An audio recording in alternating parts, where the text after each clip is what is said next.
The hospital room was silent except for the sound of machines keeping Richard Cole alive. His daughter, Amanda, sat beside him, holding his hand, whispering that everything was going to be okay. She had flown in from Seattle the moment she got the call. She had not slept in 36 hours. She did not know that while she was sitting in that chair, watching her father breathe through a ventilator, someone down the hall was already making plans for his money. Richard Cole was not just any man. For 32 years, he had been one of the most respected cardiovascular surgeons in the state of Illinois. He had saved over 4,000 lives. He had been featured in medical journals, invited to speak at conferences across the country, and awarded the highest honor his profession could offer. He was brilliant, disciplined, and deeply private. He had built his wealth quietly, the way serious people do, one careful decision at a time, until his estate was valued at just over $50 million. He had one child, Amanda Cole, 29 years old, a structural engineer living in Seattle. People who knew Richard said Amanda was the one thing in his life he was truly proud of. He talked about her constantly, her intelligence, her independence, the way she never asked him for anything.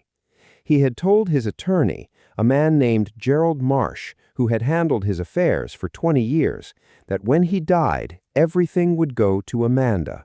Every account, every property, every investment, all of it. That was in 2017. By 2021, things had changed. Richard had remarried.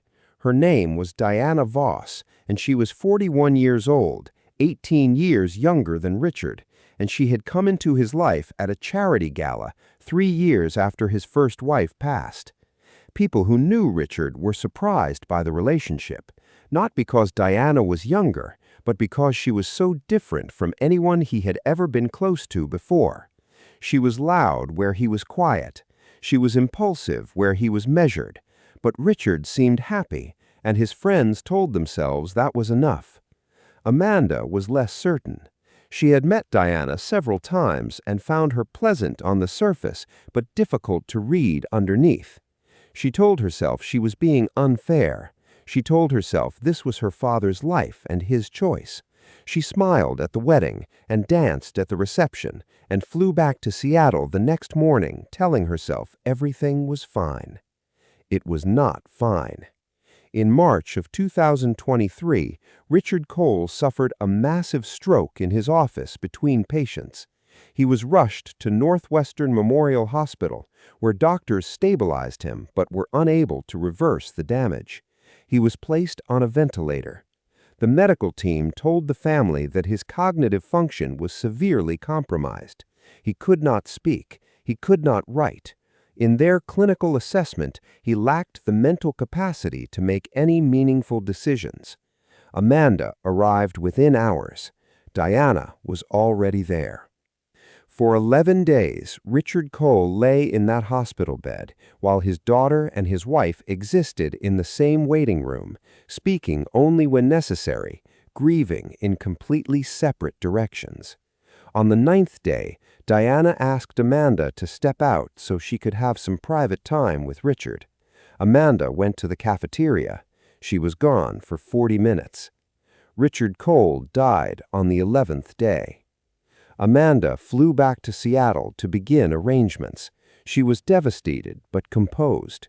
She had been close to her father in the quiet way that serious people are close to each other. She did not need to grieve loudly. She grieved in the early mornings, alone, before the rest of the world was awake. 3 weeks after the funeral, she received a call from Gerald Marsh. He told her there was something she needed to come in to discuss in person. His voice was careful in a way that made her stomach drop. She booked a flight that afternoon. What Gerald Marsh told her when she sat down in his office changed everything.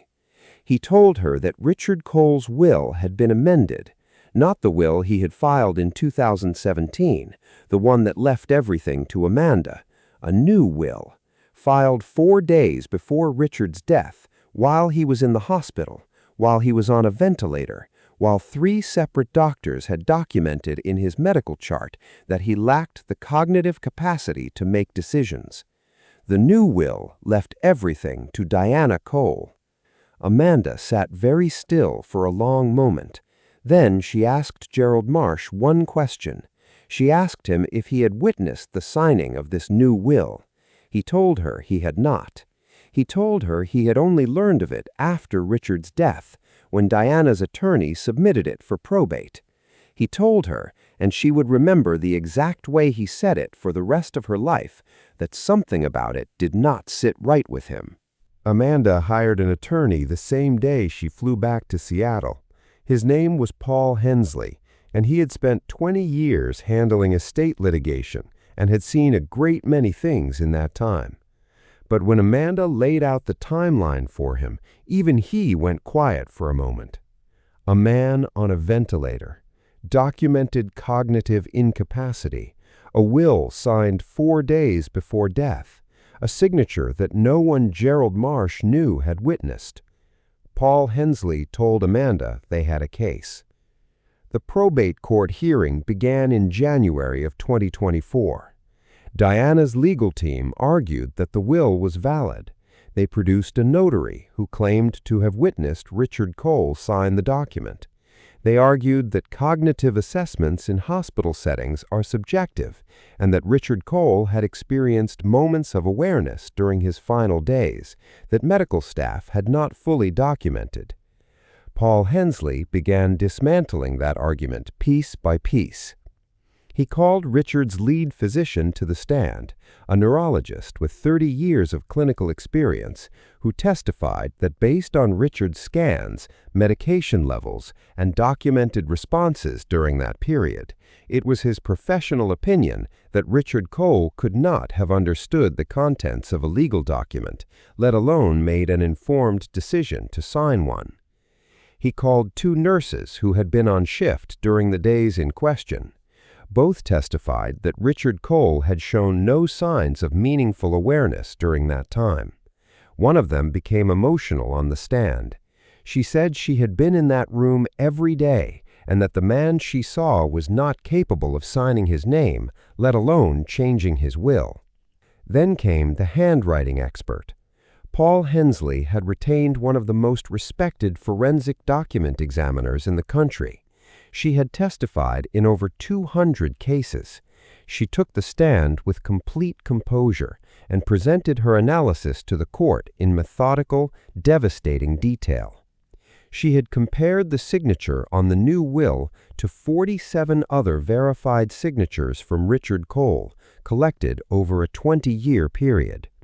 She had examined the pressure patterns, the letter formations, the angle of the pen strokes, and the consistency of the hand movement. Her conclusion was stated clearly and without hesitation. The signature on the amended will was not written by Richard Cole. The courtroom was completely silent. Diana's attorneys called for an immediate recess. When proceedings resumed, their arguments had shifted. They became less certain. Their witness, the notary, was recalled to the stand and subjected to a second round of questioning that left several of his earlier statements looking contradictory. By the end of the day, the notary had admitted that he had not personally watched Richard Cole sign the document. He admitted that Diana had called him and told him the signing had already taken place and that she simply needed him to notarize it after the fact.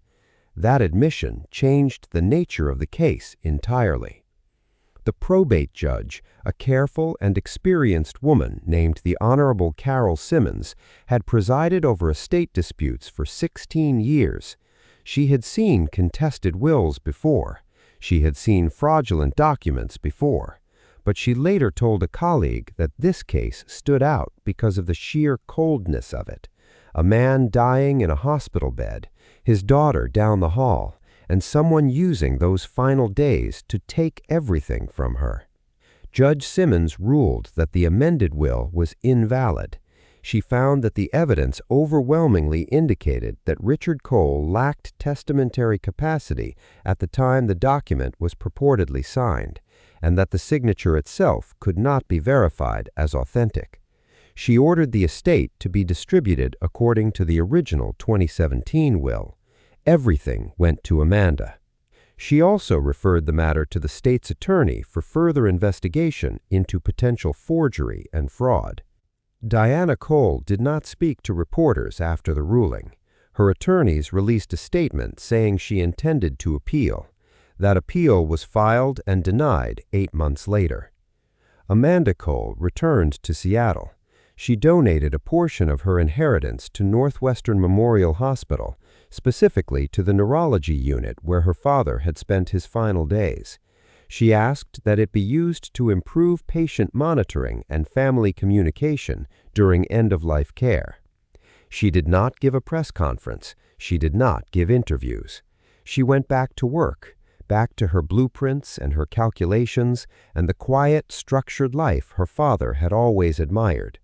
But she kept the original 2017 will in a frame on her desk, not as a trophy, not as a reminder of what she had won, as a reminder of what her father had always intended, and how close someone had come to taking it away.